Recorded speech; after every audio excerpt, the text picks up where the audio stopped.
What is going on, guys? I am Paul Ryan, your host of the ATB Fantasy Show. If you're new to the show, thank you for joining us. And to our regular listeners, welcome back. With me, as always, is my co-host, the best co-host in the world, Dave PigskinPapers Hartman. Dave, how are you? I'm doing pretty well, Paul. How are you doing tonight? I can't complain. I got to watch Survivor with my wife and eat some Chinese food and have crumble cookies. So it's been a good night, man. That's better. I had some pizza with my son, which is never bad. Yes, sir. What may I ask? What type of pizza? What's your favorite pizza topping? Well, unfortunately, we got to the place a little late, and they were this is a really good pizzeria, but they were down to like almost nothing. So I just got two plain cheese slices, But they have some good stuff over there. They were just kind of out of everything. They were getting ready to close. Remember, it's late here on the East Coast. Yes, sir. I was going to say,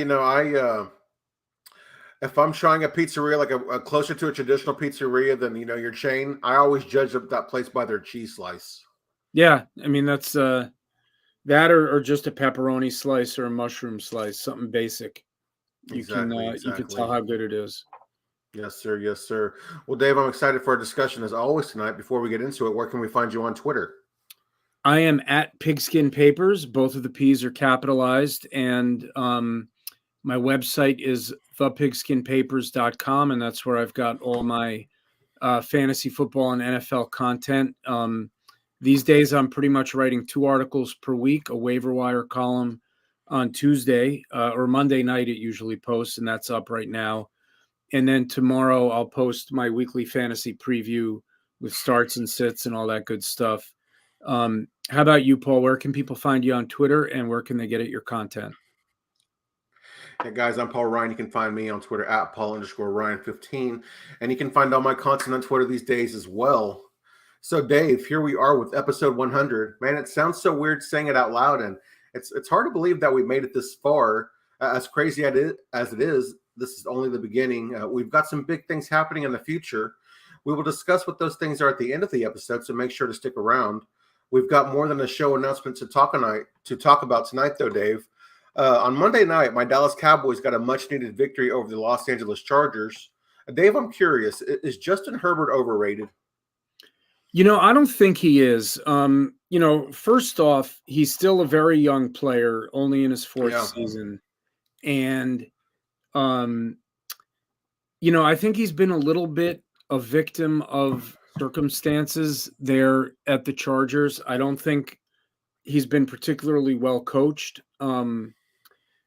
They've had a lot of injuries during his time there. They've had a shaky defense for a bunch of the years that he's been there. And I think he's kind of thrived there despite everything around him. Now, it's not like he's in a bad situation.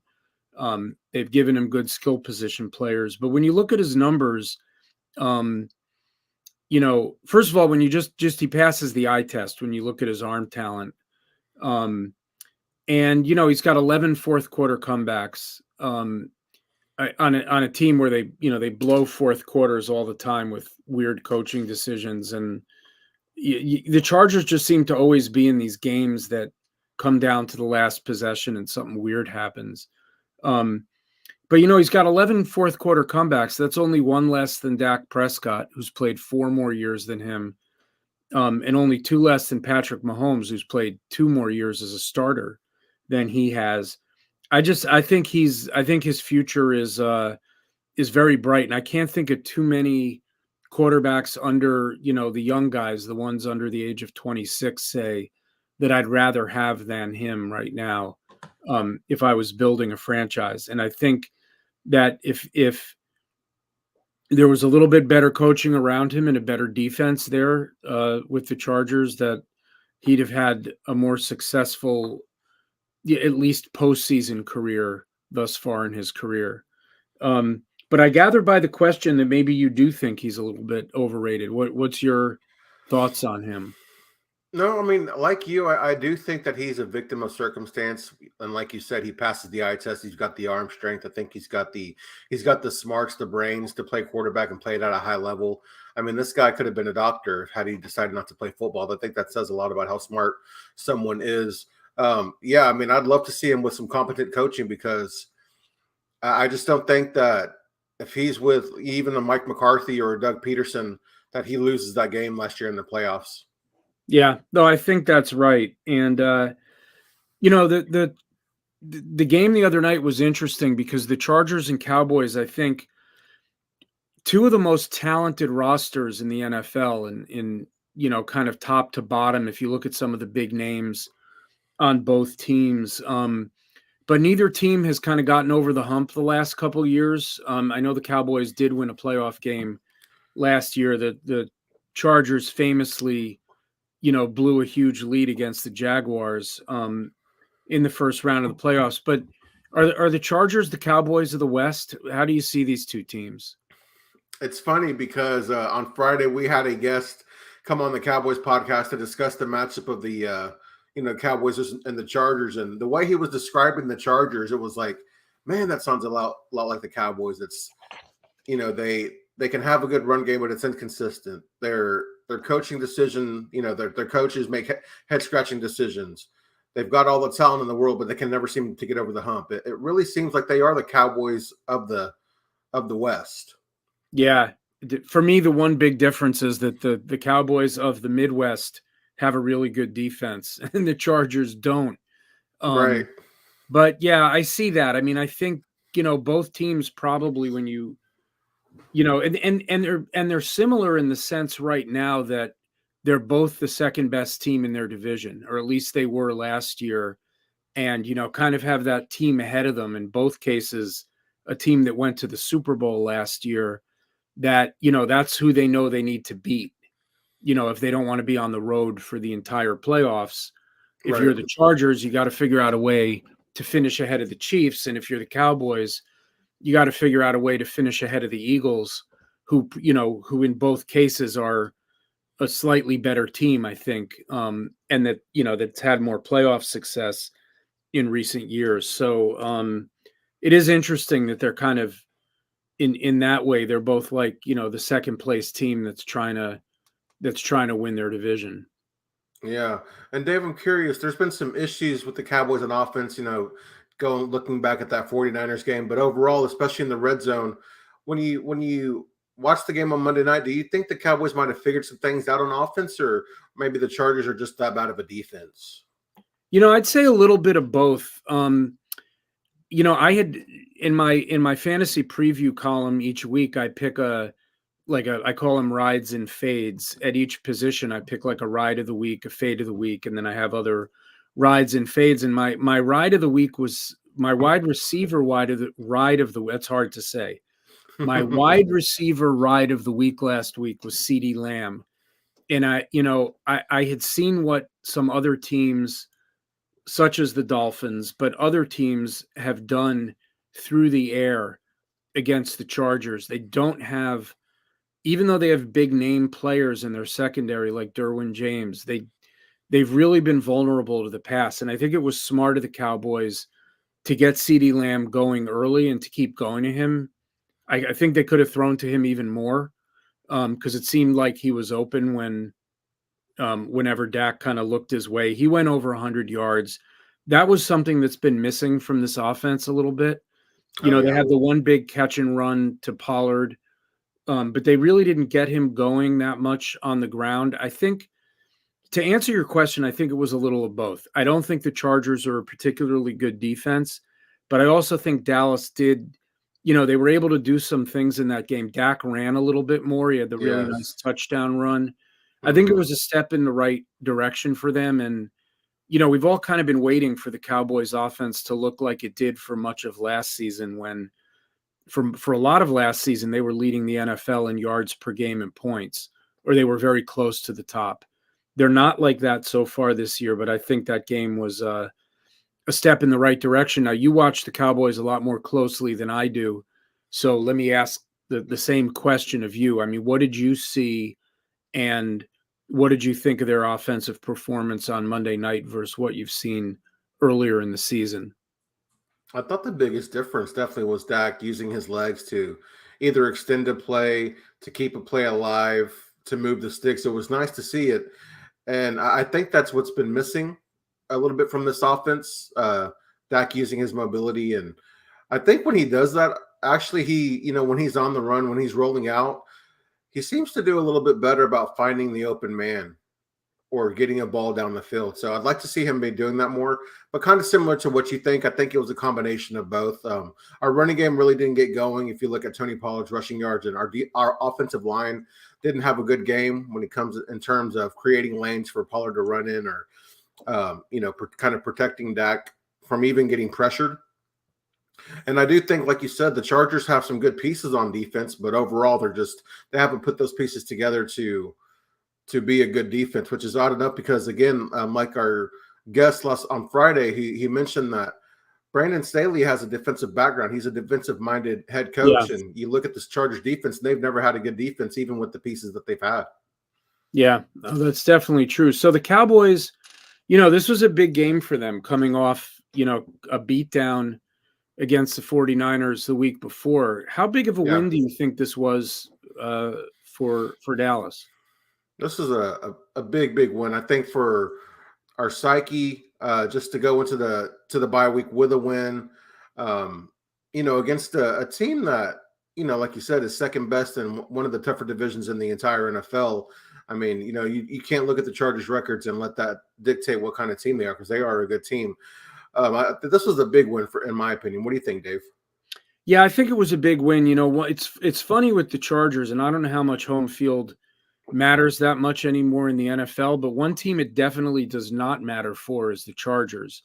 They don't really have a fan base in LA, and when a team like Dallas comes in, or the Raiders or the Steelers or, other teams, the 49ers that have big national followings, more than half it looked like to me watching the game on TV, like at least half the fans were Cowboys fans. So that's always nice when you go on the road and there really isn't that much of a home field advantage. And it's a shame for the Chargers, but I think their base is still, a lot of it's still in San Diego. LA is not that much of an NFL city, and it's got two teams there. So, right. But to answer the question, it was an important win for the Cowboys. I mean, anytime you lose badly, you want to get that taste of losing out of your mouth as quickly as possible. And if you can do it against a team that's considered a good team, I mean, the Chargers are under 500 now, but they are objectively speaking, anytime you beat them, it's a good win. So I think that was important. Yeah, maybe Taylor Swift will break up with Travis Kelce and start dating Justin Herbert to kind of, get some fans there. Well, we'll see, because they play each other this week. So maybe at halftime she'll switch sidelines or something. Maybe. Dave, you mentioned your fades and that weekly piece that you do. We're getting to that point of the season where you start to identify if your team maybe is a pretender or a contender for your fantasy championships. When you look at the Chargers and the Cowboys, are there any players from either of these teams you're looking to maybe trade for right now in fantasy? Well, that's a good question. I mean, if I'm looking to do something small, and not have to pay a lot, I've been kind of waiting for Brandon Cooks to show a little bit more. He got in the end zone this past week. It looked like as that Dallas offense started to look a little better, he got a little more involved. Again, it was against the Chargers, and they've given up the most fantasy points to wide receivers, or not the most. That's Denver now, but they're still near the bottom in terms of giving up fantasy points to wide receivers. So I'm not going to get too excited over 1 week, but I think he's a little bit of a sneaky ad. I mean, look, Keenan Allen's been great all year, and with Mike Williams out, he's a buy high. I mean, you're going to have to pay for him. Yeah. But if you're a team that, let's say, has a little bit of excess at running back or another position, and you're weak at wide receiver, and you're going to make a play for one guy who's still kind of, doesn't have the name recognition in a lot of ways, obviously, of like a Devontae Adams or forget like Tyreek Hill, because no one's given him up, but like a Jamar Chase or even like an Amon-Ra St. Brown, you might be able to get Keenan Allen for a little less. And he's a player that I think is just going to continue to produce throughout the season. Those are kind of the ones that jump out at me. How about for you? You got your eye on anyone that you'd want to acquire from either of these teams looking at the rest of their schedule? Well, Dave, you mentioned last week because we had a couple of times where we had the same answer to the same question. Here we are. We're starting off early because my guys were Brandon Cooks, and yeah, I said Keenan Allen again being a buy high. If you have the access and not inventory, but assets to make a trade like that, definitely a move I would make. But yeah, I had Brandon Cooks and Keenan Allen for me as well. Excellent. Well, I'll remind our audience that we don't share answers before the show, so there are a lot of questions where Paul and I might have the same answer. You never know. So we've been talking about the Cowboys and because they played on Monday night, but one of the segments we do every week is an Our Teams segment where we talk about the team I root for, the Miami Dolphins, who, by the way, got to drink their champagne last week.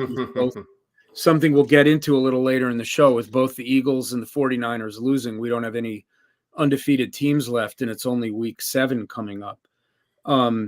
But this is the segment where we talk a little bit about where the Cowboys are at, where the Dolphins are at. We've kind of covered the Cowboys a little bit, but just the Cowboys are off this week. They're coming off a good win. Is the bye week coming at the wrong time for them, Paul, or is any week a good week to rest all your players and get healthy? It's interesting, man, because I want to say yes and no. Yes, because I think a week off will help some guys who are banged up get some extra rest, and no, because I think momentum is a real thing, and the game versus the Chargers is something that we can build off of. So, man, it's an interesting time to have the bye week. I've never really been that big of a fan of the early bye weeks. But after the 49ers game, and then kind of, like you said, getting the taste of that loss out of your mouth, you can head into the bye week with a clear head and work on some things. I think this probably is a good time for the Cowboys to be going into a bye week. Yeah, I think so too. It would be worse if they were going into the bye off that San Francisco game, because then it would just be 2 weeks of negative press and Jerry Jones talking too much and, who knows what else. So I think it's, even though you're losing a little momentum, I don't think it's bad to go in off an important win. Absolutely. Well, Dave, your Miami Dolphins have no shortage of momentum. You look at that offense. I mean, they just put points up at a borderline alarming rate. Their offense doesn't really have any issues, but when you look at the Miami team, is there a trade that they could maybe make that could take them to the next level? Should they make a trade? They already did. They traded for Chase Claypool. Yes, the vending machine. Yeah, they maybe he'll play this week. I don't know. I mean, the one thing I'll say is that the Dolphins, they're 5-1, but if you look at their 5 wins, 4 of them are against among the worst teams in the NFL. They've beaten, well, when they beat the Patriots, they were still healthy. So at the time, the Patriots were, I don't think they were as bad as they are now, but they beat the Broncos. They beat the Panthers. They've played, they beat the Giants. They haven't exactly played a hard schedule, and they beat the Chargers. And they have a huge game this week against the Eagles, and their defense has given up points, other than the Giants, to all of those teams. So their defense, and you saw it in the Bills game. I mean, their defense is not a strong defense at this time. Now, I saw a report that Jalen Ramsey has actually started practicing, and they're now thinking that they might get him back as soon as a couple weeks from now instead of around Thanksgiving or even in December. Obviously, if he's healthy and can play it at the level that he normally plays at, getting him back would be pretty big for this defense. Xavier Howard is hurt right now, but I don't think it's anything that serious. They made that big trade last year for Bradley Chubb. They gave up a lot for him, and it didn't really change their defense that much, and it hasn't for this year. So I'm not sure who's out there that would is an impact defender that they could get without mortgaging too much of their future. So I think if they do make any kind of trade on their defense, it'll be something on the margins, like pick up maybe another pass rusher who's, kind of a situational pass rusher, or Hmm. maybe a little more depth in their secondary. But it's hard to trade for really good defensive players unless it's someone like someone who's getting paid too much, like a Yeah. Bradley Chubb or a Jalen Ramsey before the season, who someone's trying to get rid of salary. So I'd be surprised if they make a big trade on their defense. I think they're just Vic Fangio needs to figure out how to fix it. I'm curious, Dave, because the Cowboys and the Dolphins made a trade preseason. How has Kelvin Joseph looked? Has he done much for the Dolphins at all this year? I don't even think he's been on the field that much, honestly. Okay. Yeah. So yeah, they've David Long is the one guy they brought in who's been playing a lot. And I think he's played pretty well, but their line, they just it was interesting, that Carolina game this week, because they gave up the first 14 points of the game were scored by the Panthers, and they were just going down the field. And I think Chuba Hubbard ended up with over 150 total yards in the game, but the Panthers didn't score again after they didn't score on offense again. So the Dolphins did start to play better, but again, it was the Panthers. And if you're playing against a team like the Eagles, who they're playing this week, and you give up, touchdowns on the first two drives, or like they Yeah. did against the Bills, that's not a good place for your defense to be. You need to get some stops early in the game and establish that it's going to be hard for the offense, not easy. And I'm a little worried about the Dolphins. We'll get into this later in the show. I know everyone's kind of blowing smoke up them because their offense has been so ridiculous. Right. I'm still a believer that good defense beats good offense. And like, if they played the Browns right now, I would not feel confident in Miami winning that game. Oh, wow. Quite a Because I statement. really do think that they, against a really good defense, they might struggle, and their defense might not be able to completely stop a mediocre offense. So Mm. we'll see. I know I shouldn't be complaining in any way, shape, or form, because they're 5-1, and most of their wins have been by big numbers. So we'll see how they do this week. We'll get into this later in the show, but obviously going to Philly to play the Eagles is a tall order for them, and I think we'll learn a lot about them this week. Absolutely. Absolutely. Well, Dave, here we are. We started doing this, I believe it was I don't know, was it week 4, week 5? Doesn't really matter, but we're going to be doing our top 10 power rankings. And now, in addition to our top 10 power rankings, we're going to be ranking the bottom 3, the power outage rankings, if you will. Yeah. Dave, I'm curious. Give me your top 10 teams. All right. So believe it or not, even though they both lost, I have not changed my top 2. I still have the 49ers 1 and the Eagles 2. And I still have the Chiefs 3. I have the Lions 4. The Lions and Chiefs, I see them. I could have put them either way there at 3 and 4. I have the Bills 5, despite their scare to the Giants. The Dolphins 6. The Ravens 7. The Jacksonville Jaguars 8. New entry in my top 10, the Cleveland Browns at number 9. I like it, And man. your Dallas Cowboys at number 10. And then I'll do my power. Well, I'll save my power outage. Why don't you give me your top 10, and then we'll each do our bottom 3. Well, Dave, you can call me reactionary, and that's okay. At number 1, I have a big change. The Detroit Lions as the number 1 overall team in the top 10. Dave, I just want to elaborate a bit on that. The Lions have faced every test you can think of. They played the Kansas City Chiefs kickoff.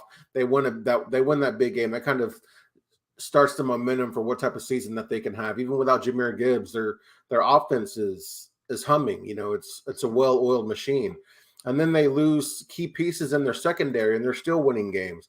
They lost a game, I know, kind of an ugly game to Seattle in overtime, which they blew a lead, but when they faced an inferior opponent, they showed that they were the superior team. They haven't had any ugly losses. So you look, that's what kind of put them ahead for me for San Francisco.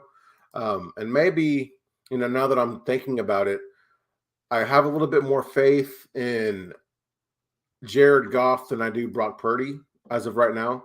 So I just, I guess, like I said, it might be a reactionary ranking, but Detroit has shown me a lot this season.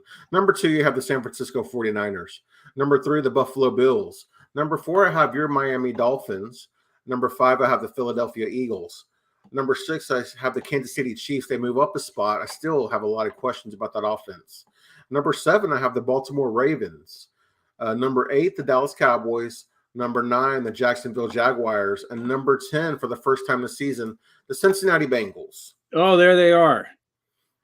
Joe Burrow's starting to look healthy again. Are. I know his long ball's a work in progress, but they're starting to take the right steps to remind people that, that they are really the kings of the North.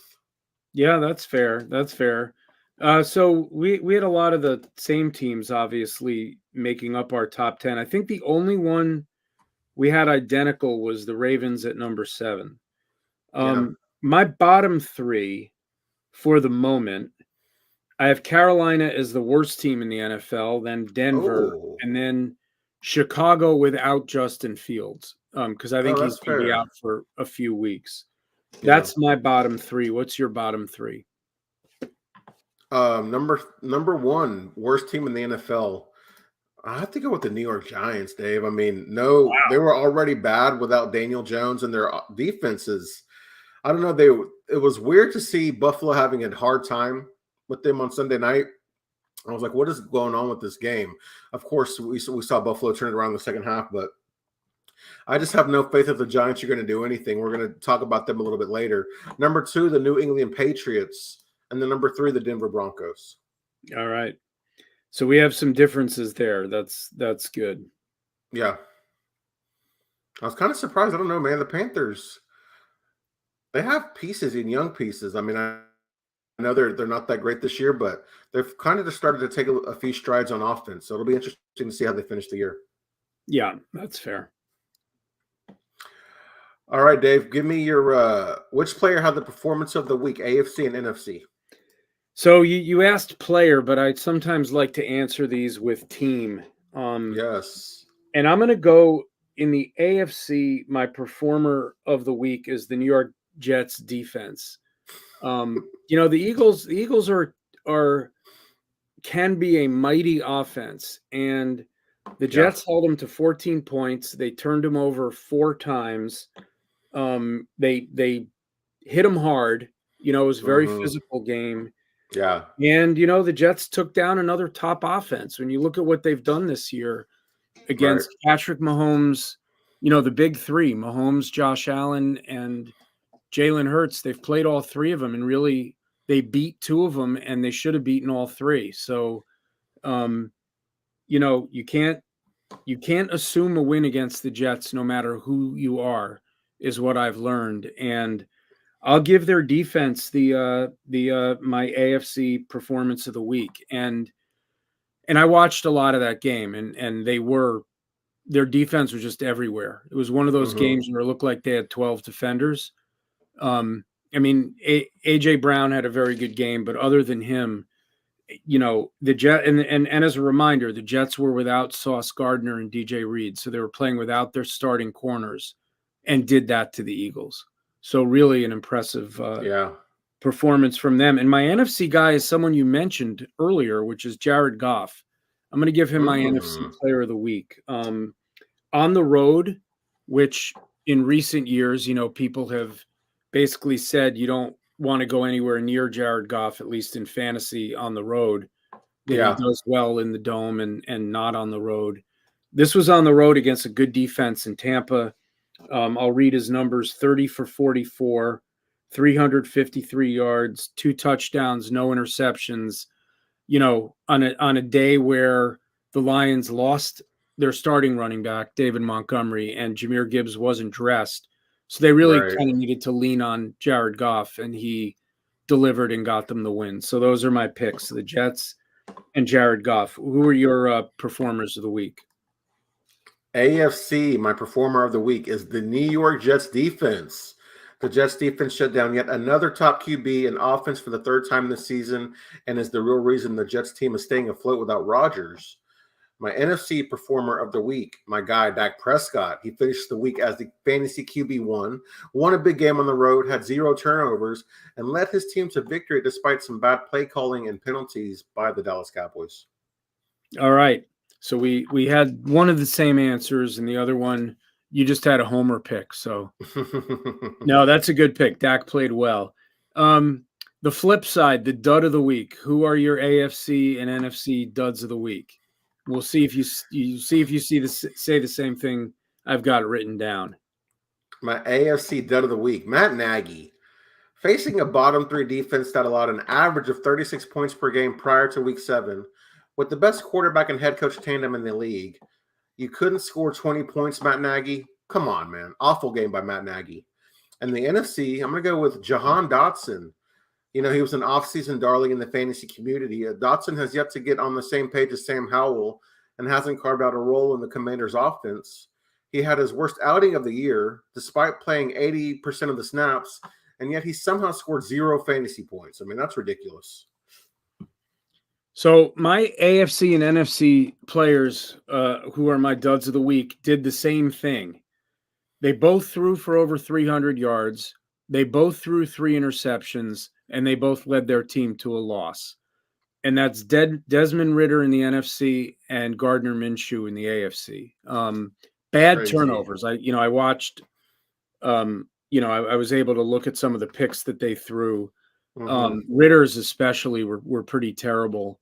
And it's weird with Gardner Minshew because he seems like he's always good when he comes in off the bench, but when he starts games, he's shaky. And the Colts have been a pretty pleasant surprise, kind of, I would say, in the first part of the season.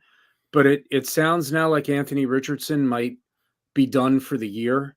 I saw a report that maybe they'll just shut him down, and he might have to have shoulder surgery. Yeah. Which would make Gardner Minshew, in all likelihood, unless they have someone else, like Sam Ellinger or someone who they want to give reps to. So Minshew's going to play, but he's going to need to play better than he did this week.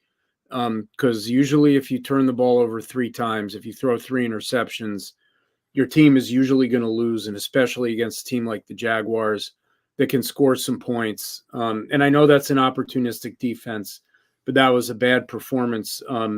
Both of those teams had winnable games, or at least, games that they should have been a little more competitive in, especially Atlanta playing it at against Washington. I thought that was a game that the Falcons, I think they have the better team all around. But Desmond Ridder, I think, is holding that team back a little bit. Yeah, Dave, we talked about our studs and duds. Who was your surprise week 6? Who was your week 6 surprise? So I think my answer may surprise you because it's neither the Jets nor the Browns.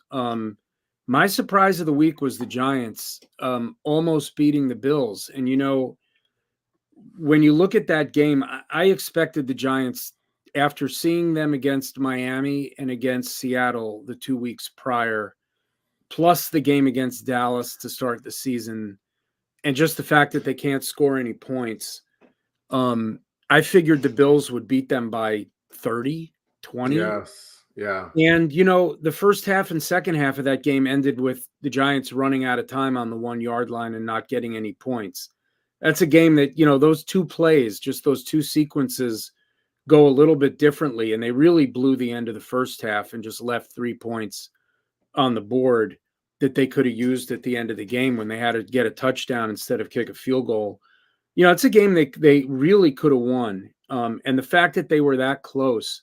And I know, look, sometimes you have someone like Brian Daboll, who basically is the one who developed Josh Allen. Maybe he knows Josh's weaknesses or something, because the Giants defense played really well. They turned Allen over. They got a fumble, they got an interception, and they held him to, among their season low in points. So for me, it's the Giants. I just didn't expect them to be in that game. Even though they lost, they're my surprise of the week. Who's your surprise of week 6? My surprise of the week, I mean, it's got to be the Cleveland Browns with PJ Walker, no Nick Chubb, facing the number one team in the NFL heading into that week. They had no business being in that game, let alone winning that game. It was just that was shocking to see that they won. I'll give you my thoughts on that game in a little bit. But I was not that surprised. And, Oh, when okay. we did the show last week, I was kind of circling all week that I thought that was a trap game. And this Cleveland defense is nasty. We'll talk about that in a little bit. Yeah. That's one of my favorite segments of the show, which is the stat of the week. I always Yes, like sir. these. Paul, what is your stat of the week for week 6? I've talked about this guy a few times the last couple of weeks, but CJ Stroud setting the record for most pass attempts without an interception. That's just so impressive for a Just rookie and start a to guy start a career, to right? start a career. Yeah, Yeah. excuse me, to start a career. But yeah, I mean, what he's been able to do as a rookie, going through all the scrutiny, leading into the draft, and then nobody really giving the Texans a chance to be anything this season.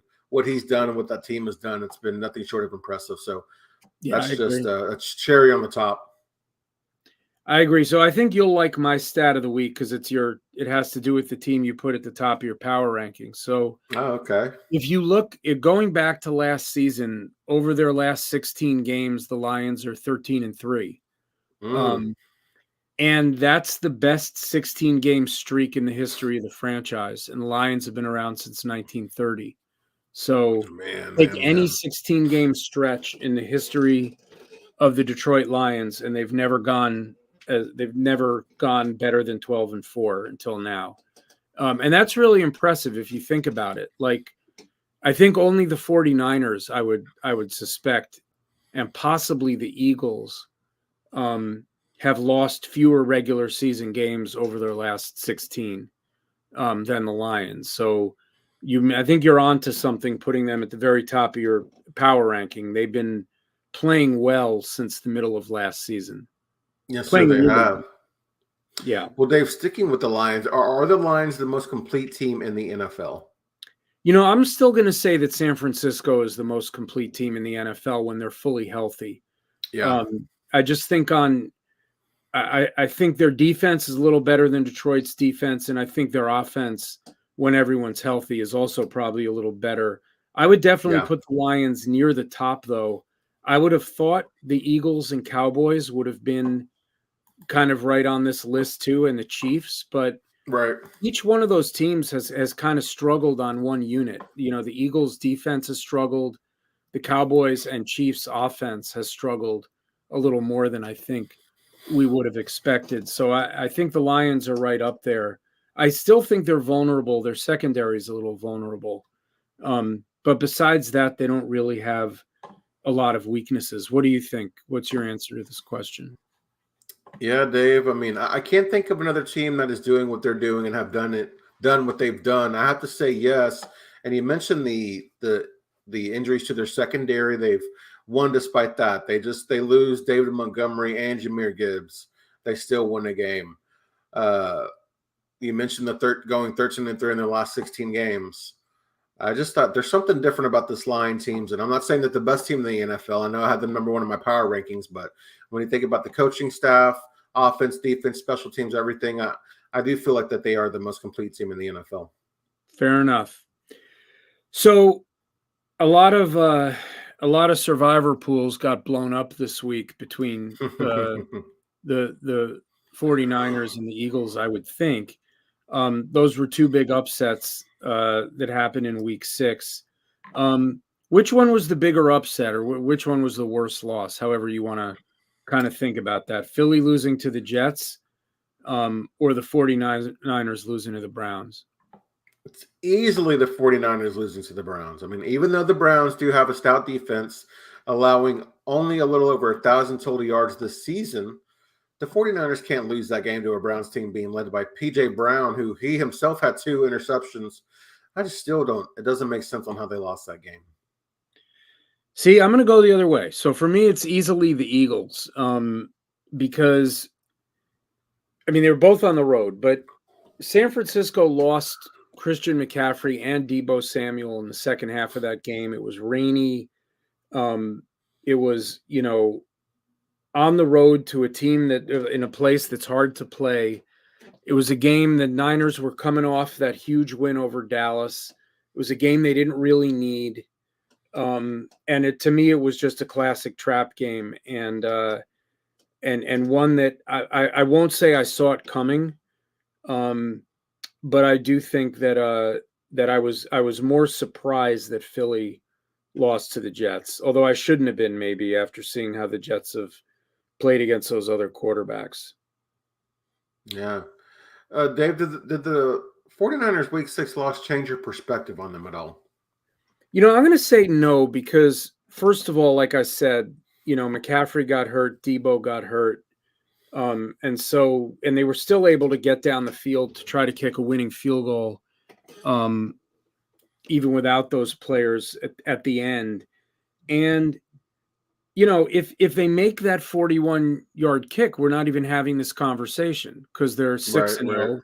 And it's like, look how clutch Brock Purdy is.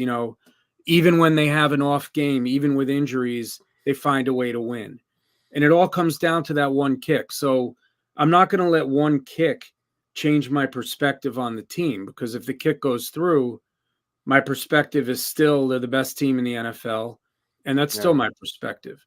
Good teams stumble, and it's not like they stumbled against a bad team. They stumbled against a team that's actually got like a historically good defense at the moment. They've given up, this is one of my other favorite stats of the week. The Browns have given up 1,002 yards through 5 games. They had their bye already, so they've only played 5 games. That's the best in 52 years. The last time a team after 5 games had given up less than that was the 1971 Colts, and that's the Baltimore Colts, for those of you out there who didn't even know they lived somewhere else before Indianapolis. So, losing to a team with a defense that good in the rain when 2 of your key starters are out, no. Make the field goal and we're not having the conversation. So how about you? You change your perspective at all? I mean, it did somewhat. I know the NFL is a 1-week league, but good teams don't lose to teams like the Browns. Again, the Browns have a historically good defense, so maybe I'm being a little too harsh. It's hard for me to comprehend how the Niners would allow them to get close enough on offense to beat them. Okay, well, that's fair. I think we just agree to disagree on this one a little bit. Yeah. But sticking with Cleveland in that defense and thinking about it from a fantasy perspective, we discussed this a couple of weeks ago, and then the Browns went ahead and had their one kind of bad defensive game of the year against the Ravens. Lamar ran for 2 and threw for 2. But now they seem to have gone back to allowing nothing. And you look across the board, and they're near the top in almost every defensive category, and including fantasy points against at all the different positions. Are they turning into a complete stay away? And is their defense good enough to lead the team to the playoffs? So 2-part question. Yes, as far as their defense, it looks like it. I mean, even in a tough division like the North, they're having a great season. But as far as the complete stay away from fantasy, I don't think he can start any players facing the Browns defense with any sort of confidence. Yeah, I think look, if you've got a stud, like kind of a top 30 to 40 overall player, you're not going to sit them just because they're playing the Browns. But I think when you start to get into like running back 2s and wide receiver 2s and guys where you have like other options, and then you can start to play the matchups a little bit, because I do think it's been a pretty nasty. You look at some of the totals. I mean, you look what they did to like the Bengals in week 1, and I know Burrow wasn't fully healthy, but there have been a couple games like that. Their game against the Titans, there have been a couple games where they've given up absolutely nothing, and no one's put up any fantasy points on them. So I'm certainly scared of them when I see them as the matchup for one of my fantasy players. Absolutely. Another team with a good defense is the Jets, and the Jets have already beaten Josh Allen and Jalen Hurts, and they should have beaten Patrick Mahomes. Is the Jets defense good enough to lead them to the playoffs?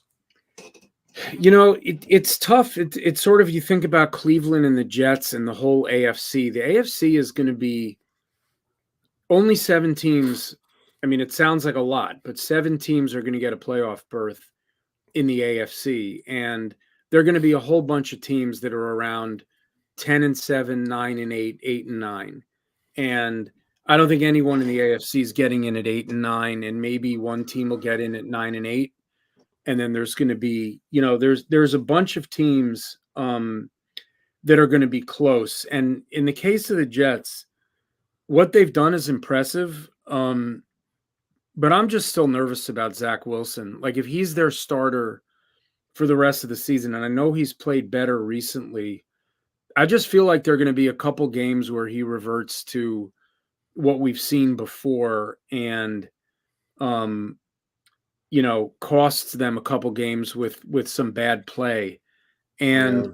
so my answer to this question really is more about the offense than the defense. If Zach Wilson can avoid turning the ball over and get enough out of that offense, and Breece Hall just can stay healthy and run like he's been running and make big plays, then I think they're certainly going to be in the mix, fighting for those probably last 2 wildcard spots. I think with Buffalo and Miami in the AFC East, it'd be really hard for them to win that division, but I think they could fight for a wild card. What do you think? Again, with the same answer on the show sheet here, Dave. I want to say yes, but I feel like it's only a matter of time until Zach Wilson turns into a pumpkin again. So, man, it's hard to trust the Jets, even as good as they're playing. That's fair. So we're at the part of the season where trade rumors start to swirl, and we already talked about whether the Dolphins should think about making a trade. The NFL trade deadline is Halloween. It's October 31st. So there's this week's games, and then next week, I think next Monday is the 31st. So by the end of week 8, the trade deadline comes. The Vikings are 2-4, the Titans are 2-4, and two of the names you keep hearing swirling trade rumors around, or at least people are saying should they be traded, are Kirk Cousins and Derrick Henry. They're both free agents after the season. They're both getting on in years for their position. Cousins is 35. Derrick Henry's going to be 30 in January. So do you think both of them should be traded? And then, should those teams move on from those guys? And then maybe we'll spend a minute talking about some potential landing spots for them. What do you think? Absolutely. Yeah, Dave, as far as Minnesota goes, yes, but Minnesota needs to start playing for next year. They need a new franchise quarterback and to rebuild their defense. I think trading away Kirk would solve a lot of those problems. Yeah, I agree. And I think similarly in the case of the Titans, Tyjae Spears looks like he's a pretty good rookie running back. They're not going anywhere this year. Tannehill's hurt again. I don't think either Malik Willis or Will Levis is ready to step in and, turn this team into a playoff contender. Frankly, you could see them try to move DeAndre Hopkins also, even though they just brought him in. Yeah. But I expect them to try to trade Derrick Henry. Whether they're able to or not remains to be seen. So what do you think are good landing spots? Why don't we just do 2 teams each for where they might land? You do Cousins and I'll do Henry. All right. So Kirk Cousins' potential teams. Of course, the New York Jets. I mean, that's one team that everybody's been talking about. Another interesting team, I think, is the Atlanta Falcons. You look at the offense and defense; they're a quarterback away from being a problem in the NFC. And then this might be a strange one, but the Indianapolis Colts. So, I mean, I know they've got Anthony Richardson, but Kirk Cousins is on a 1-year deal. The Colts have shown that that South is, I feel like it's a little wide open. I mean, I know the Jaguars are kind of the favorites right now. They're starting to kind of return to form right now. But I do think that the Colts, with their offense and Jonathan Taylor and just the coaching job that Gannon has done so far early in the season, I think the Colts with a quarterback could make some noise in the AFC South. Well, I had the Jets and the Falcons written down, so that's good. We're thinking the same way. I think for Derrick Henry, um, I'm curious what you think about this, but I got written down the Dallas Cowboys because honestly, Hmm. I feel like they're leaning on Pollard, and he's only 9 months removed from a broken leg, and he's not running the way he did last year. And I don't know if it's because um, he's not used to sort of the lead back role, or he's still not 100% back to form. And Yeah. I didn't think I'd say this, but I feel like the Cowboys miss Ezekiel Elliott and kind of the short yardage hammer and early down work that he gave them last year. And I picture Derrick Henry on that offense. I just think that would add behind that line when it's healthy, kind of a Hmm. dimension that, especially with the way their defense plays and, a team that often has the lead and that's had trouble in the red zone. I think he could be a real luxury add for them, I would Oh say. yeah. Um, and then I also wrote down the Buffalo Bills and the Tampa Bay Bucks. And again, with either of these players, the trick is fitting them under the cap. A team can't just trade for them; they have to make sure they can make it work financially. But those are some thoughts I had for Derrick Henry. I like those. I like the idea of adding him to the Cowboys offense because one, Pollard might, like you said, it isn't used to the workload he's getting, and then um, he's, the offensive line hasn't been that good, so he's been taking a lot of hits and then doing a lot of blitz pickup and things like that. So he's already taking on quite a few hits early this season. So adding a guy like Derrick Henry, that would be a perfect complement to Pollard. Call up Jerry Jones. Let's make it happen. And we could say If he's it not, started at the Pigskin Papers and the yeah, ATB fantasy show. if he's not watching now, Jerry, make that call. Yeah, he's got a TV What on we're his talking. yacht, doesn't he? It's the bye I'm week. sure He's on his somewhere. yacht. He's got a TV. He's got a computer. Absolutely. So another team that probably should be starting to look ahead to next year is the New England Patriots.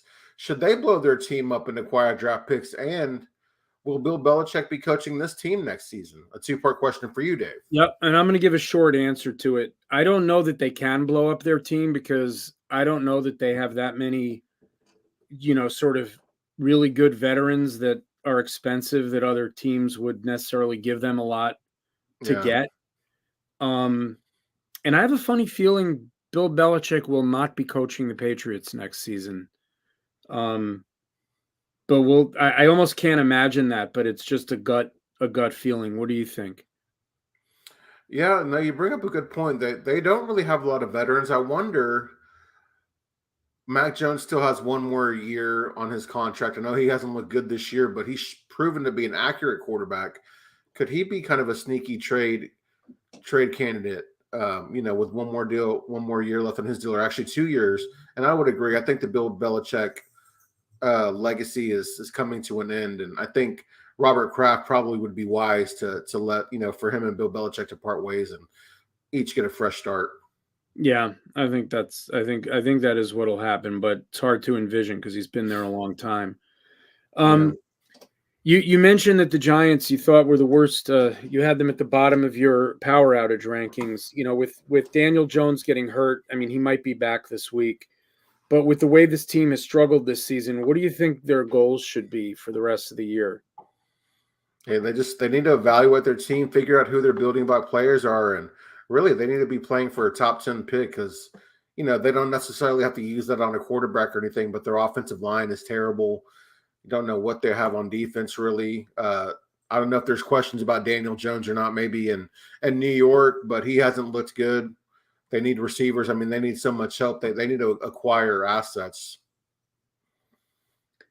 Yeah, I see them a little differently.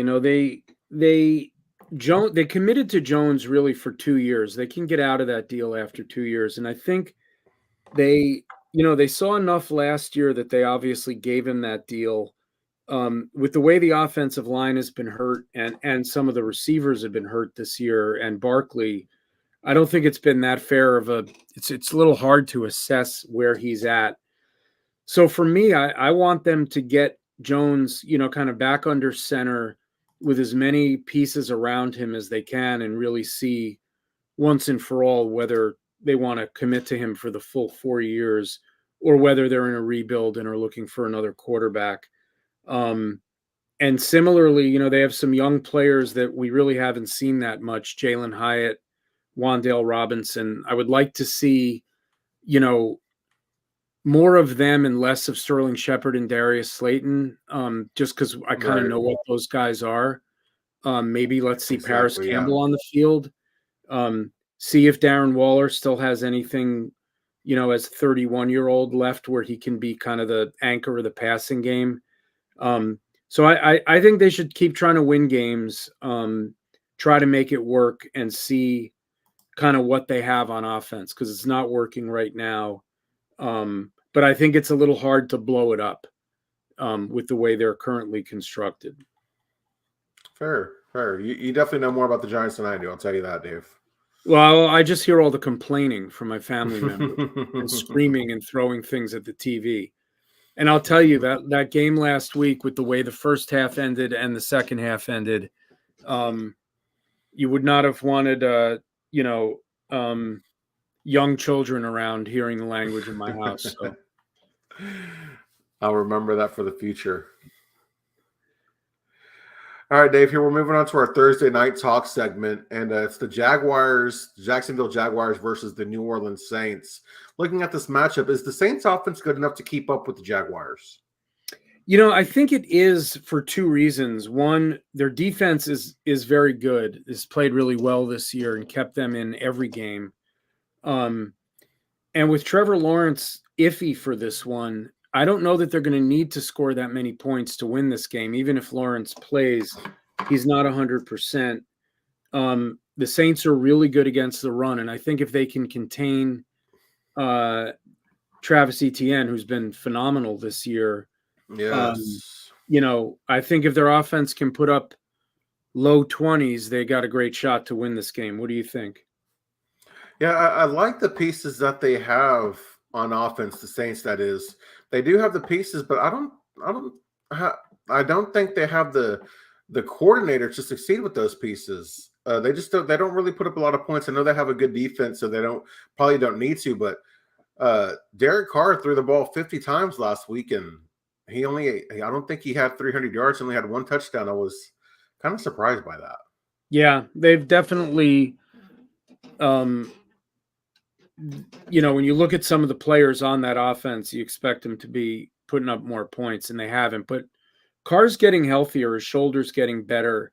And, I'd like to see more Chris Olave. He's kind of been fairly quiet so far this year.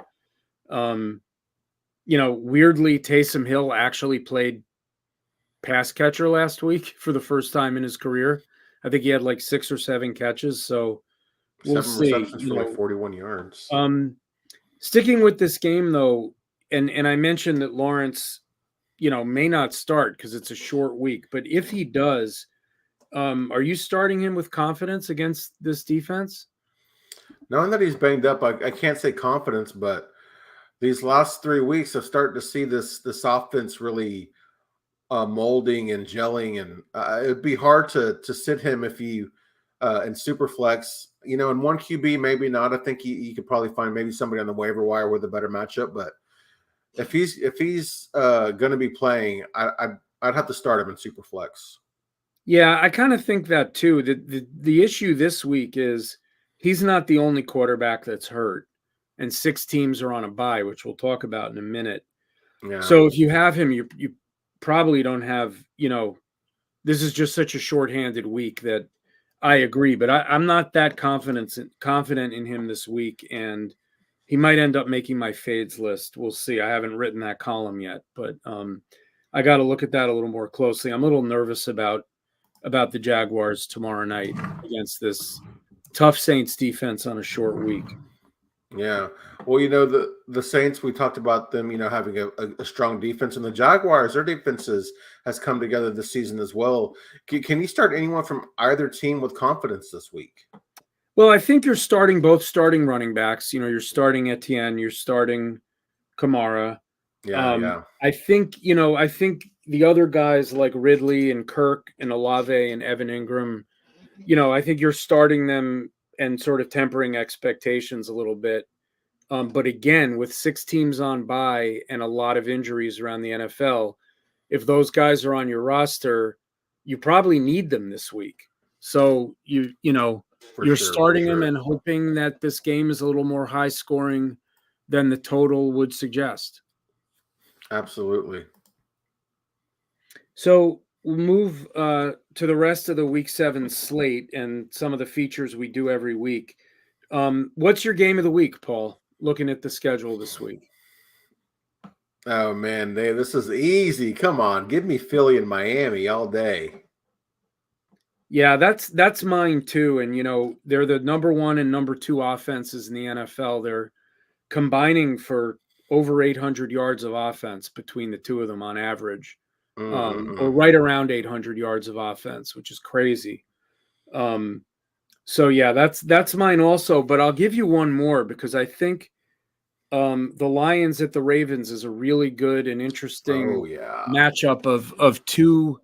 If the season ended today, two division winners, and so I think it's a good measuring stick game for Detroit, and I think it's also a good measuring stick game for Baltimore to play against this feisty and streaking Lions team. So that's a game I'm very interested in as well.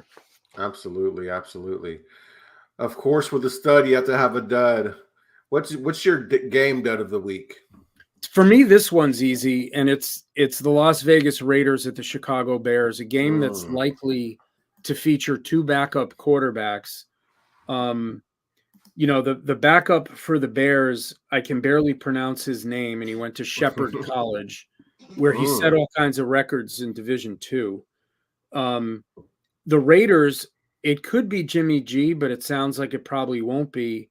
And then it could be Aiden O'Connell or it could be Brian Hoyer. I don't even know who's there. I don't think they know. Who's listed. It doesn't matter who's listed as their number 2. It's who they would start. That's just 2 pretty, I know the Raiders their record is okay, but I'm just not excited to watch one snap of that game if the starting quarterbacks aren't in. What's your dud of the week? Man, Cleveland versus Indianapolis. Probably it's going to be PJ Walker again. Of course, it's going to be Gardner Minshew. This is not a matchup I plan on watching this weekend, Dave. As much as I love football, this one you can go and do some yard work and clean out the garage like you were talking about last week. Fair enough. How about your sneaky shootout of the week? What do you got? Sneaky shootout of the week. You mentioned it earlier. Detroit versus Baltimore. Man, that could probably be game of the week in my eyes. Yeah, my sneaky shootout. I really had trouble finding one this week, so I went with Green Bay at Denver, just because Denver gives up so many points. Yeah, all of their games have the potential to just have a lot of points scored. So I went with that one. I like that. Oh, which team has the biggest chance of pulling off an upset this week? So I looked at the lines and I looked at all the underdogs, and I tried to look for one that was a big underdog because that's more interesting. But I'm going to go with a very small underdog, and that's the New York Giants getting 1.5 points from the Commanders at home. The Giants beat the Commanders twice last year. I don't think the Commanders should be giving anybody points on the road. I think the Giants are better than their record. I think last week showed that they're a better team than what they've been to start the season. I know you disagree on that. And maybe I'm wrong about them and they're just going to go back to being terrible. But I liked what I saw last week. I think it's something they can build on. It's a division game. It's now or never for the Giants for this season.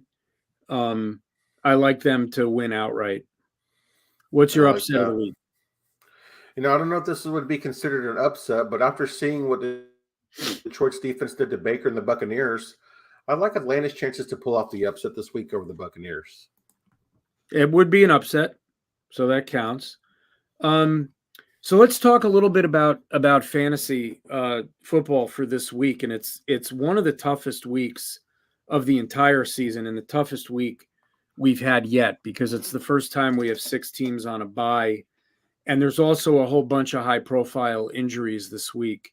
So given all of that, it makes it harder for everyone to field a lineup. I mean, it affects everyone differently because Yeah. some people have more guys on bye than others, and some people have more injured players than others. But how are you approaching this week? What's your general thought when there's a week like this?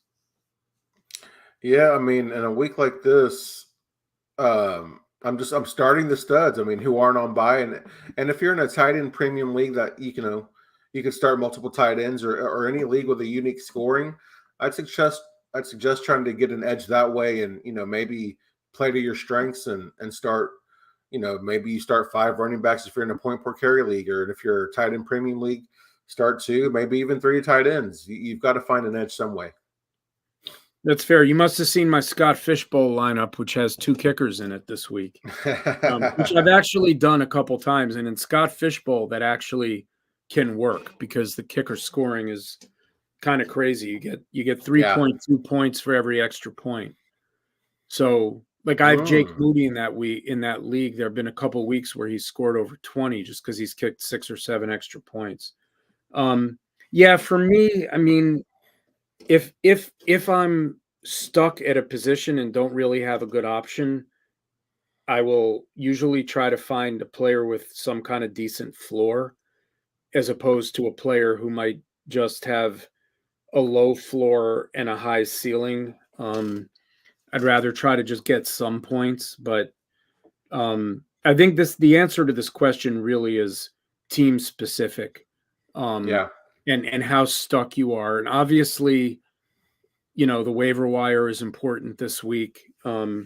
Shameless plug, go read my waiver wire article, even though most leagues waivers have already processed. But you got to pull out all the stops on a week like this to field a decent lineup.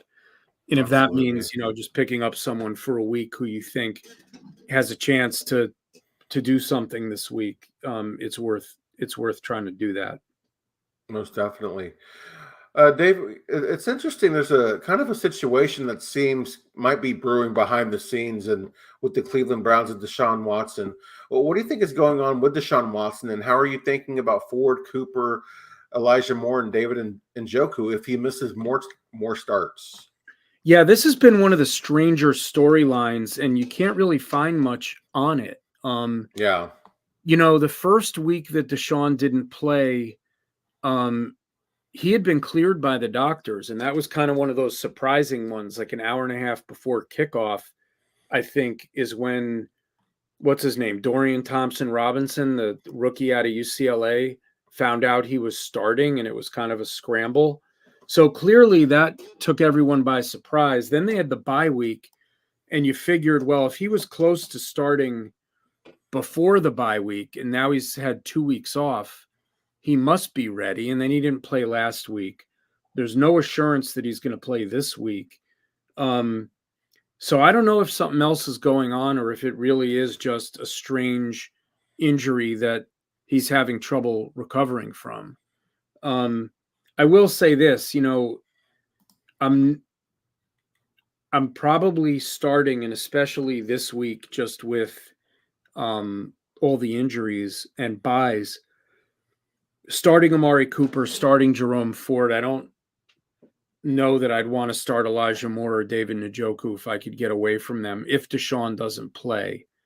I do think PJ Walker, he is likely to do better than the other quarterback. But I'm a little nervous about starting my Browns before or until Deshaun Watson is back under center and showing that his shoulder is okay. What are you? What's your approach here? Yeah, this may be one of the few weeks you can trust PJ Walker, and with all the bye weeks, I think you have to start those guys this week. But after that, I don't know how confident I would be in these Browns players. Maybe Jerome Ford. I probably have the most confidence in him. I ended up benching him last week, and it cost me actually a victory in a league. But yeah, as far as what's going on with Deshaun Watson, I heard somebody saying that they heard there was some tension behind the scenes going on with Watson, that the Browns weren't happy with him. And, I didn't know what to make of that. He didn't really give a lot of details. I don't know what kind of details he had to give. I didn't ever ask, but it's an interesting situation. They paid him so much money, and then he's cleared to play and he decides not to play. We're starting to see guys, prioritize their mental and physical health a lot more these days in the NFL than in years past. So I don't know if it's something like that, but I don't know. It's a situation that, could it get messy? Could they try to trade Deshaun Watson? I don't know what they could do because his contract's fully guaranteed, so it's not like they can Yeah. just cut him or anything. So No, it's a situation to keep an eye on. 100%. Yeah. No, I agree with that. Another injured player, and one that is sort of the king of fantasy, is Christian McCaffrey. And it's looking like he's trending towards not playing. They probably don't need him to beat the Vikings, so it would make sense for them to give him, at least a week to heal that oblique injury. Assuming he misses the game, and it's a Monday night game, so sometimes you got to make those lineup decisions when he still might be listed as questionable. But assuming he doesn't play, who do you like more behind him? Did you like Mason or Mitchell as between their backups? Yeah, I really don't like none of them, to be totally honest, Dave. I guess Jordan Mason, just because back-to-back weeks he's scored a touchdown.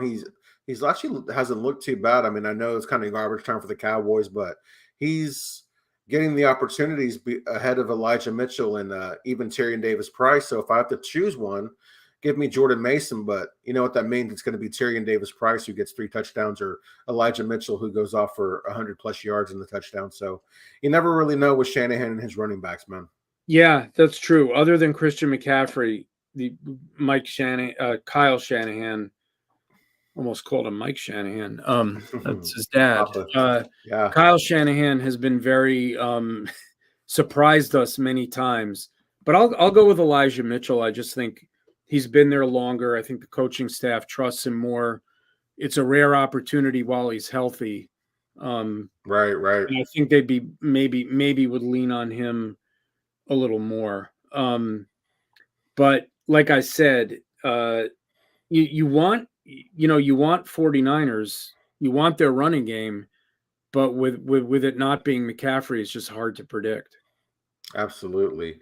Well, if the injuries hadn't taken their toll, we have another big name fantasy player getting injured on week 6. Of course, I'm referring to Justin Fields. If he doesn't play, are you starting any Bears players this week, Dave? Their backup is, I referred to him earlier, Tyson Bagent. Remember that name? And it sounds like they're already saying Fields is doubtful. Yeah. It's the thumb on his throwing hand. So I'm expecting him to miss a few weeks. I thought I read that Tyson Bagent is like the all-time yardage leader in college, all divisions. Like he was in a crazy offense where he just threw and threw some more. Obviously, this is the NFL. It's not D2 college football. He's never started a game before. I think I'm going to pass. I think I'm going to, even though it's against the Raiders, who are kind of a middling defense, I guess I'd start DJ Moore just because, again, with this bye week, you probably have to if you have him. But I would probably try to stay away from this offense. How about you? I think you can start guys like DJ Moore, Cole Kmet, and Roshan Johnson. It's just the Raiders defense doesn't scare me enough to bench those players. I know Badgett, man. We don't know what to expect from him, but maybe with a full week of practice reps with the starters, maybe these Bears could surprise us. Who knows? I just think it could be a lot of volume on DJ Moore's side, and Roshan Johnson probably getting the heavy workload at running back with the injuries to Herbert, and I believe even Foreman got injured on Sunday as well. So yeah, I trust those guys this week. We talked about Deshaun Watson a few minutes ago. The other quarterback, famously, the other big trade of a quarterback 2 years ago before the season was Russell Wilson. And he's just looked, we've now got a season and 6 games of him mostly struggling in Denver. And the team, I think since they traded for Russ, there's something like, I think the Broncos are 6-17 with Russ as the Yeah. starter, which is pretty awful. Do you think he's cooked? And do you think at some point Sean Payton might make the move to Jarrett Stidham? I don't think Russ is cooked. I don't think he'll ever be successful in Denver. I don't really know if Russ is even the problem in Denver, but a change needs to be made somewhere. And I'm not sure where they can do it because they trade a first round pick for Sean Payton, and they trade a whole lot for Russell Wilson. They give him a whole lot of money as well. We know the defense is awful. It's just a terrible situation overall. It's kind of hard to point the fingers at one person or player. Yeah, I agree. And I think they'll probably try to trade Jerry Jeudy and get something back, get some draft picks, Yeah. which isn't going to help Russ. Not that Jerry Judy's been that great, but he's at least a reliable route runner. And so I think things may get a little worse before they get better in Denver, but I don't think Russ is the entire problem by any stretch. So I would expect, given what they invested in him, that he'll be the starting quarterback for. He may get benched at times this year, but I think he'll be the starter for the season. Yes, sir. Yes, sir. All right, Dave, here we are. We're talking some more fantasy. We're going to talk about our fades, our sleepers, and our high scoring players of the week. Let's start off with our fades. Which highly ranked player is your fade of the week in fantasy? I don't know how highly ranked Michael Pittman is this week, but I'm scared of that Browns defense, especially Mm-hmm. against number one receivers. They've just been shutting them down one after another for Yeah. most of the season. So, I know that Gardner Minshew threw the ball 55 times last week, and Pittman has a big target share there. So maybe he gets a whole bunch of short catches, but I don't see him having a big game. I'm a little nervous about Calvin Ridley. Also, he might see a lot of Marshawn Lattimore lining up on the Mm-hmm. outside, Yeah. And especially if Trevor Lawrence isn't playing.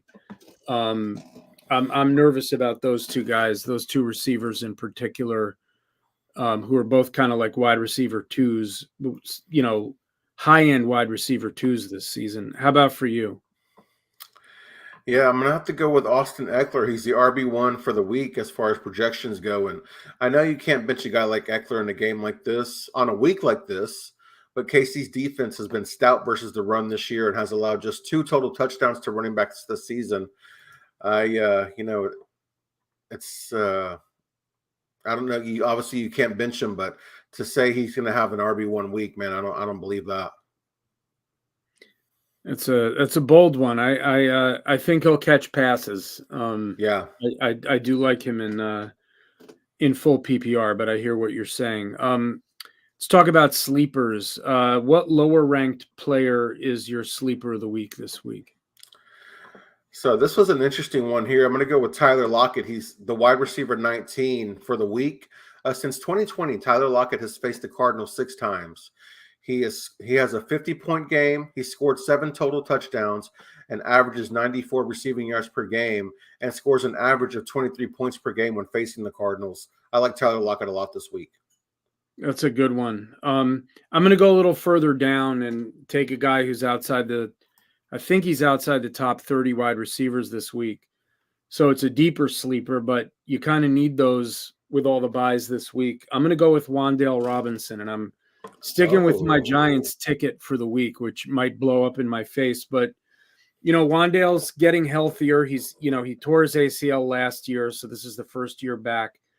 In that Bills game the other night, he had career highs in targets and catches. He caught eight balls on 8 targets, 62 yards. It was a lot of short area work, but that's kind of how they want to use him. They want to get him the ball near the line of scrimmage, I think, and then let him do things after the catch.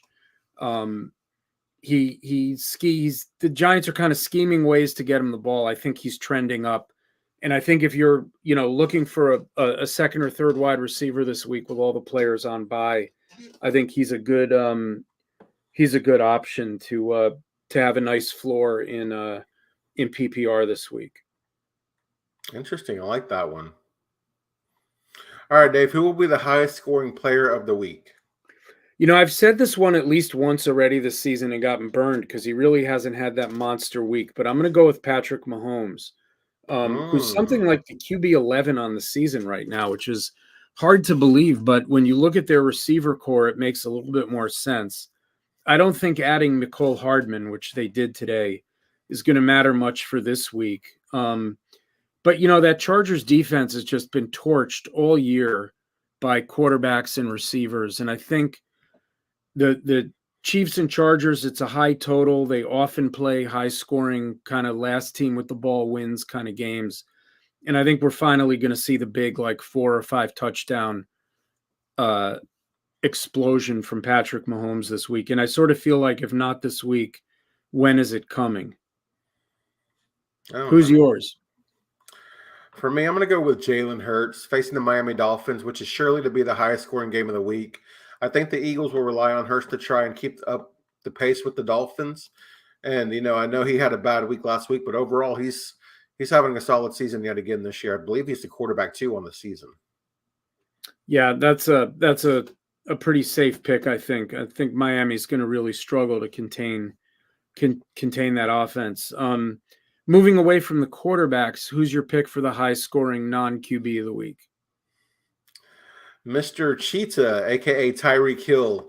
Every week we expect him to have at least 100 receiving yards and at least a touchdown. I think Tyreek has his best game of the season facing a banged up Philadelphia Eagles defense. Well, his best game of the season would be more than 215 yards, more than, I think it was 12 catches and more than 2 touchdowns. So I would love to see that. I'm going to Yeah. stay in the same game for my pick, and it's A.J. Brown. He's got 4 straight games with 125 receiving yards or more, so he's hot. It looks like Xavier Howard is going to miss this game, so the Dolphins are going to be down their best corner. The game has the highest total of the week, and if Tyreek is doing what you say he's going to be doing, then some combination of Devonta Smith and A.J. Brown is going to have to do some damage. I don't think it's going to be Julio Jones. So Yeah. I'm going to go with A.J. Brown as my high-scoring non-QB of the week. I like that. I like that. All right, Dave, we're getting close to wrapping things up, but we don't end any episode without a bold call. Give me your bold call week 7 edition. All right. Monday Night Football will be Kirk Cousins' last game played with the Minnesota Vikings. And Derrick Henry has already played his last game with the Tennessee Titans. Wow, man. For the first time, I believe, all season, probably ever, Dave, your bold call is a lot bolder than mine. My bold call week 7 edition. Tyson Bagent and the Bears upset the Las Vegas Raiders. All right. Tyson Bagent. It'll be a household name. He could be the next Brock Purdy. There you go. You never know, man. You never know. All right, Paul. So I think you have some exciting news to tell us about the podcast. Yes. So, Dave, tonight's episode is bittersweet, man. Not many shows can say they've recorded 100 episodes, and it's been a blast and a journey getting to this point. That being said, this will be the last episode of the ATB Fantasy Show. I want to say thank you to everyone who has listened and watched the show. Thank you to all the guests who came on the show and shared their time and knowledge. As this journey ends, another one begins, though. Starting next week, you can find Dave and I's new show on the PSF app. We're still deciding on a name, but we'll keep you updated. Again, guys, thank you to everyone who has supported the show. It's been a fun ride. Yes, it has. And so download the PSF app. That's P as in Paul, S as in Sam, F as in Frank. And you'll be able to watch the show through that app starting next Wednesday at 10 Eastern, 9 Central. And we'll both put that out on Twitter as well. Those of you who follow either of us on Twitter will see information about that there. Absolutely. It's kind of crazy to think this is the last episode here, Dave. Yeah, I've enjoyed these StreamYard ATB fantasy connection that we've had. And like I said last week, I think I've been on I might be up to close to 25 of the 100 shows, because I Yeah. came on a few times as a guest, and then started co-hosting with you at some point during last season, and we did some off-season shows. So this has been really fun for me. I know ATB across the board, was it? Yes, sir. Yes, sir. Doesn't exist anymore, but I'd like to thank the good folks at ATB for whatever they did many years ago to help you get this podcast started. It's been a lot of fun being on this show with you, and I look forward to being on more shows with you in our new home, in our new Yes, format. sir. Yes, sir. Likewise, man. Okay, Dave, we're wrapping things up. Before we get you out of here, remind the people they can find you on Twitter and plug any content they can expect from you this week. Yep, I'm at Pigskin Papers. My website's thepigskinpapers.com.